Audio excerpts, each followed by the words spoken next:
to pull it back around to think about this from the service provider view, so you can tell me at the end if I've hit the name of the title. But what I really wanted to focus on today, and I think this probably came through as I was writing and thinking about this, was where my passion for agile sourcing, and whatever you want to call agile sourcing, some multiple different terminologies we can use for that, comes from, and why I think it's really important. So, it's fair to say, my background, I'm currently I'm a co-founder of Sourcery. We are an advisory consultancy, and we focus largely on advising both buyer side and client side on agile sourcing and helping them with agile sourcing techniques. And we also help them with supporting building procurement functions that are able to adopt and integrate some of the elements of agile sourcing or modern sourcing techniques into their functions. I have actually spent the vast majority of my career on the procurement side, the client side. And I have run many procurement functions in my time. And I think it's fair to say, I've found the process of engagement between a buyer or a buying function, or even the broader function, and the supplier function, a really difficult and challenging process. And that's quite a difficult thing for somebody to say who's been in procurement as long as I have. But I remember, and I think I'm going to actually agree with my honourable SIPS colleague from earlier, that I actually think a lot of the concepts and the principles around more collaborative sourcing techniques, the process of engaging with your third party, your supplier base more effectively, has come from the buying side of the community. And it's had many names, different names across time, and I've probably been involved in a number of those. But ultimately, I see the relationship and the engagement between a customer and a provider as exactly that, a relationship.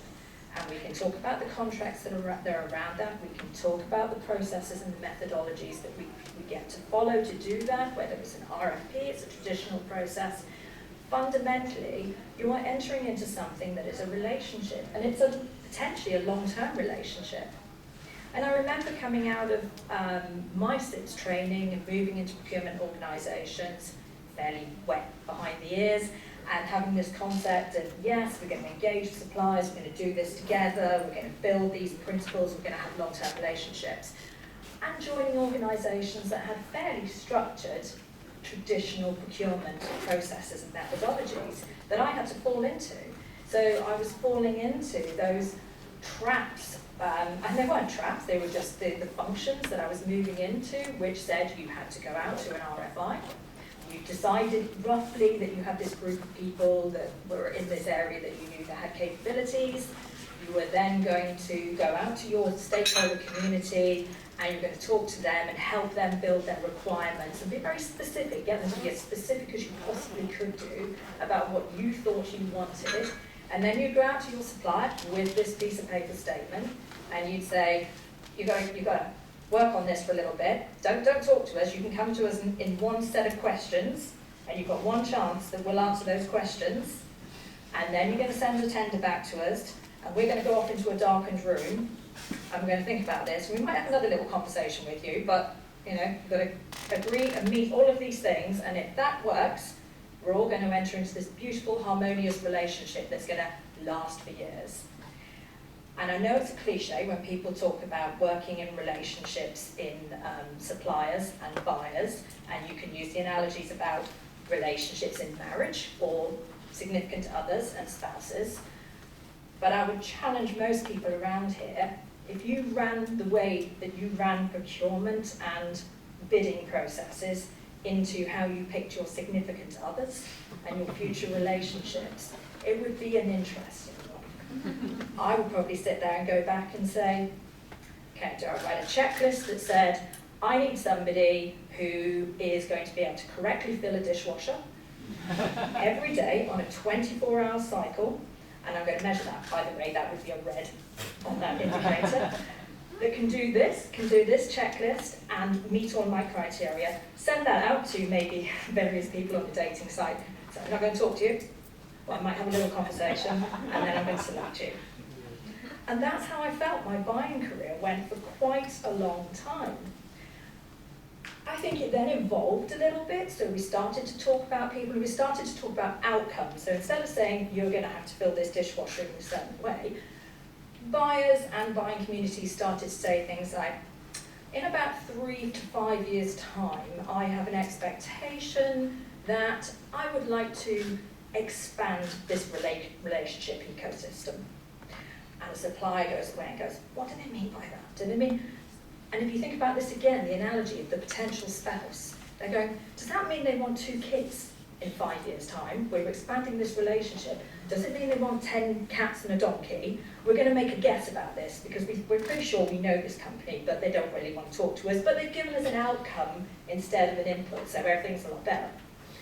Spoiler alert, I wanted the 10 cats and the donkey, and I got the 2 kids. So change control in that contract didn't work at all. So, we're moving, we're evolving, we're thinking about outcomes. And again, there's still that lack of clarity. And even from the buyer side, I constantly felt that the supplier side bid process and sales process was a dark art. It was a murky process. And I really wanted to get under the covers of that process, but I couldn't. And equally, I couldn't do the same from the buyer side. I had a set of stakeholders who were fairly murky as well, frankly. So, I wanted to give you a sense of the background of why I'm really passionate about a dating model, if you like, more interaction, collaboration, co-design, co-creation between a buying function and a supply function. And we actually started to have this conversation, and actually Kerry and I had this conversation, I think walking over Waterloo Bridge actually, after a few wines. And Kerry started to talk about this concept of, could we start to look at building some principles or some best practice views or standards around what agile sourcing means. And I said, yeah, okay, let's take this on. So this is really sort of the beginning of that process. And I will tell you now, it's been quite hard even thinking about it from this stage today, because there are multiple definitions. This morning we had some really, really great conversations, which thankfully has taken out some of my content to speed this presentation up today. Some really great conversations this morning about what does Agile mean? Is it just collaborative sourcing? Is it talking more? Is it speeding the process up? It means so many different things. It's hard to come up with a definition. I'm sure the GSA will like us to come up with a definition for when we come up with a best practice guide. But interestingly, if you put definition of agile sourcing into ChatGPT, it comes up with a fairly well-rounded definition from a buyer side of what agile sourcing is about. It's about flexibility, innovation, collaboration, speed to market. It's a reasonably, if innocuous, but fairly well-defined statement. If you put in there, what is agile sourcing, what does it mean to a supplier community, it really starts to fall apart. It comes a bit flaky. And that's probably one of the thought processes I had in this original kind of thought about this presentation, was I think there are so many buyers out there, really, really keen, anxious to sort of try and build some of these principles in, if not even a full process about agile sourcing. And my question was, having moved into the advisory community in the last few years, and actually working with service providers, helping them on their bid support, was the service provider community ready and able to step up against a kind of buying community that's more chomping at the bit to have this type of relationship? So what I started with, and this is the beginning of this process of what these best practice guides might be about, started to do some very off-the-cuff, off-the-record conversations. And the first people I went to was the service provider community. And within that service provider community, I went to those who I knew actually had quite a big pedigree in the agile sourcing world. So I went to the client relations people and the service providers. Now they obviously bring a lot of business into the service providers from advisory organisations like us. So they have a high ratio of people doing agile sourcing. So they know quite a bit about it. What we do know is that that means that they have a lot of understanding and appreciation, but they don't necessarily come at this from the viewpoint of those of you out here who this is relatively new for. We haven't even started thinking about this, or you're just doing parts of the process. But I thought it was worth sharing some of the view from the trenches. So, in the top left, it's important that both parties understand and confirm their definitions of agile. That's probably the one that if I wanted to pull something out of there, I think is one of the most important. Because if the buyer is coming from this perspective with one view of what their agile methodology is, and the service provider is coming with a different one, you might as well be back to the traditional RFP. Because you're going to be coming with your presentation of what your view is on that. I've spoken to the service providers where they've said, yeah, we've had our team all ready to go. These are the fully coached, fully enabled, agile, cradle to grave people. And they've actually gone into the buying organisation, and what they meant by agile was they wanted to do it a bit faster.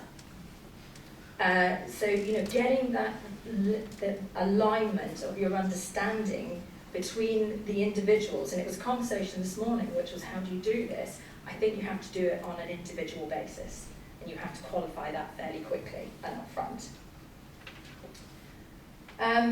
There's lots more information in there. Obviously, there's an interesting statistic in there which says 50% of our demand is now agile sourcing. Again, this comes from a very technology and BPO focus. They're doing a lot in this space. One I spoke to said that they were doing 80 to 90% agile sourcing, which I found quite astonishing. But we also know that's skewed by other areas that are not doing anything in this. And unsurprisingly, adoption of agile sourcing in any of its term is lower in those more traditional organisations who probably have quite large procurement organisations that need feeding and watering, that are picking up elements of agile, but they're not defining it as agile. And the public sector, unsurprisingly, because of some of the regulations, and those that are more sort of compliance-based organisations, obviously have more controls in place that they need to work around. So it's very much, it is not a across-the-board level playing field around this. There is a lot to be built and still a lot to play for, and a lot for service providers playing in all of these areas to work out, and the buying organisations as well. I kept this one back because this is very interesting. I asked quite a few of the service providers, and one of them kind of said, we don't really hold any data on this, but I just checked ChatGPT to see what they said about us, which is a little bit a damning indictment of what people are using ChatGPT for. Again, I'm hoping that this will be available to you later. I'm not going to go through all of these now, but just wanted to pick up a couple of areas that really resonated with me. This is raw data. I'd really like to encourage some of you here to join in the work in building the best practice guide. Let's do a plug for that here, because this is very much from one lens at the moment. But a couple of pieces that I wanted to pull out on here and noteworthy, a really common theme coming through was the ability to get much greater access to stakeholders. So if you're thinking about this from a buying side, the service provider is really looking to get to the heart of the people that are involved in this and have that conversation and dialogue. And they're doing that because they want to understand how they can best deliver this for you. You could be a cynic and being an old school procurement cynic and say they just want to circumvent the procurement process. I don't believe that. I think they're there trying to do the right thing and position the right service for you. And agile sourcing or collaborative sourcing really enables that to happen. It puts everybody in the same room together. Procurement don't feel they're excluded. It's not a sidetrack basis that everybody's trying to get there.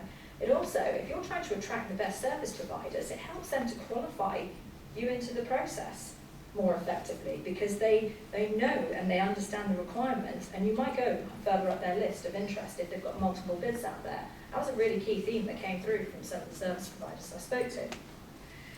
I think on the flip side, again, unsurprisingly, some common themes were we feel we're more ready to take this approach than the client. We want to embrace those timelines and the process, but actually when we got down to the grassroots of it, the client wasn't in a position to do that. Now, I know I'm short on time, I'm trying to recover some time here, but I wanted to share an anecdote from Sorcery very recently, actually. We were engaged around about the end of 2022 to help with a large-scale BPO outsourcing, and they very specifically contracted with us to provide them with an agile sourcing strategy. It's about a 4-week piece of work, and then we'd help them with the execution. Day 3 of the engagement, we put together a full agile proposal, how we were going to help them. Day 3 of the engagement, it's like a needle scratching across a vinyl record for those of you old enough to remember that. The procurement lead came in and said, we don't have the resources to do this type of process, and we have to do an RFP because our governance process and gateway, so we must do an RFP. And we're going to do an RFP, and it's going to be a full set of requirements and KPIs, and multiple other reasons why they weren't able to do an agile approach. And that was day 3 of our going in there to help them as a consultancy to build an agile strategy. Now, I'm being very transparent here. That fault lay with us, that we didn't have a connect. We had a disconnect with that customer in understanding that they weren't ready to deal with Agile with us, let alone Agile in the actual sourcing exercise we were in there to do. So it was a significant learning for us, and it's something that's really resonated with me, that perhaps the standards and principles that we get to here is the readiness of both organisations to engage on the same approach is really, really key. We did recover it, by the way, and gave them a hybrid kind of version, but it was an interesting one. So everybody's quite familiar with this. Challenge number 1 in this situation is shifting the traditional procurement mindset. And I'm not focusing on procurement here, saying it's the procurement mindset of everybody. The stakeholders thinking that procurement are going to want to do it in a certain way, the suppliers thinking it's procurement with a lowercase p, not a capital P. This is our traditional way of working. Stakeholders give the requirements to procurement, goes to the service provider, and back we go. There's our nice stakeholders over there. Some of them are visible to the suppliers already, they may know them, they may have good relationships. Some of them are complete black holes to them, and these are the people that sometimes the service provider don't know that Ms. X over here absolutely hates supplier Y and is never going to do business with them, whatever they come in with, and Mr. W over there has a certain preference. And this is, I hope some of the service providers, this resonates with you in the organisation. This is a continuous problem of not actually knowing where you are when you're putting these proposals in, and proposals are expensive. On this side, you've got service provider going, let us in, let us talk to you, let's have a conversation, let's engage with you. And unfortunately, what is commonly seen as procurement, basically saying, you're not coming in, your name's not down. Happens all the time, and you've got these procurement guys in there going, this is not us. We are passionately trying to enable, make magical music together. We want to create a beautiful relationship. But then what happens, obviously, is the service provider goes, no, that's not going to happen. We're going to go and try and talk to the stakeholders. We all know this happens. What part of agile sourcing is there to do is to make that a mindset that says we can all be grown-ups, we can all talk, we can all be clear about what we want to do. We want to build the same outcomes, the same purpose. We want to make some profit out of this, we want to save some money, we want to have a great service, that's fine, but can we do this all together? And actually those 4 stakeholders are actually more like 15 stakeholders you've got to talk to, and the service provider's trying to do this with a big team of 3 people, but there's 20 people behind the scenes trying to work on this. How do we pull this together to make it work in a more collaborative way? There are more challenges, and I'm not going to, again, go through all of these, but I just wanted to pull out that this is not an easy thing to do. It's easy to implement certain parts of it, but if you want to kind of land into a procurement organisation and say, right, we're all going to do Agile now, that's challenging. And equally, if you want to land in a service provider organisation and say, right, we're going to do all our bids, we're going to encourage all of our buyers to do Agile, even if you're an account already, there are challenges around that. Vendor selection for the buying organisation now, you need to think about choosing vendors. If you want to implement agile sourcing, you need vendors who can do agile sourcing. You need the vendors then need to think about training and coaching all of their people. No longer can you have the kind of surly architect who's really good, but he sits behind the scenes and he writes the document and says it all needs to be like this, but the vendor never sees them. The buyer never sees them until they come on the ground on sort of day 3 of the contract and everybody goes, I hate this guy. You know, these are real life things that happen. You need those people to be understanding that they're part of a relationship and a long-term relationship with that client. And I think for a lot of those people that come on board and I guess the chemistry doesn't work, or they're pitched out within 6 months from the supplier because the client says, oh, we don't like them, they're not the right person. It's because they haven't been involved and engaged in building that relationship together. Goes without saying, challenges effective communication and collaboration. That's not just kind of principles of collaboration communication. This comes right down to, if you're going to do this fast and you're going to do this collaboratively, you need tools.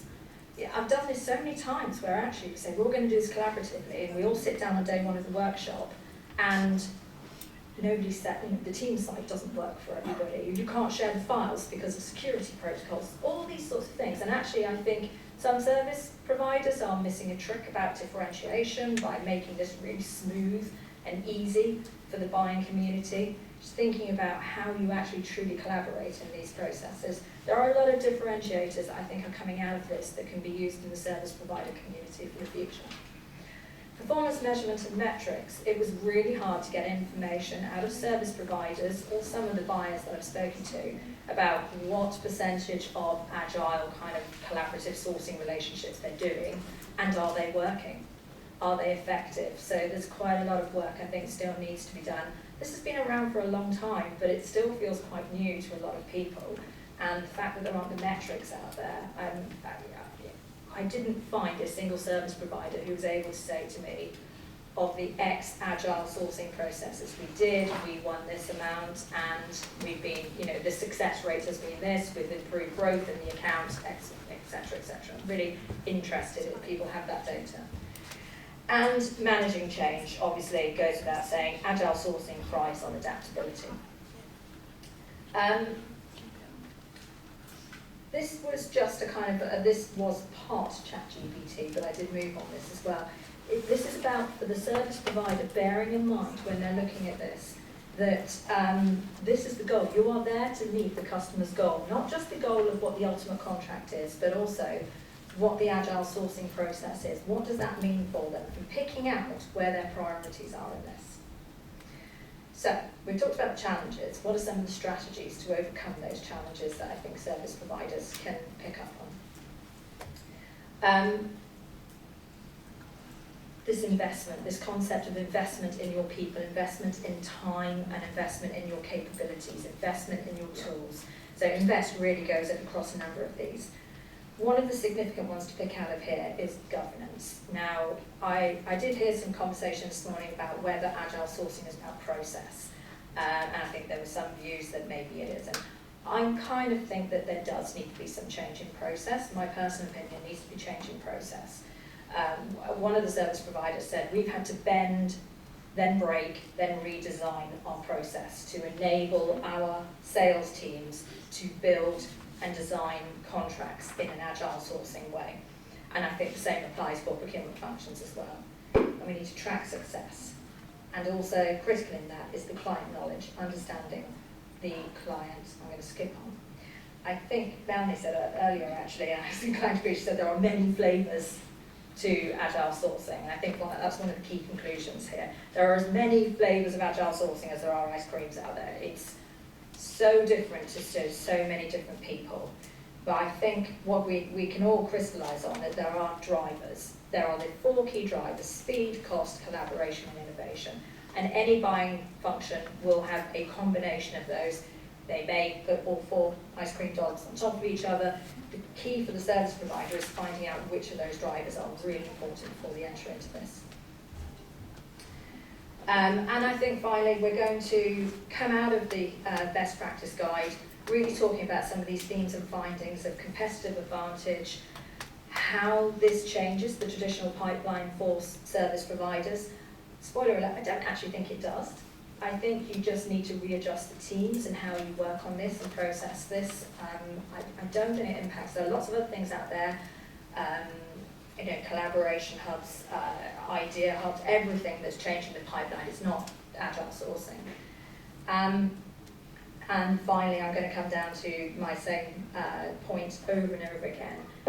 For me, collaborative sourcing is about enabling those relationships to be not about a paper relationship that you then try and build afterwards, but about building those grassroots relationships from the bottom upwards.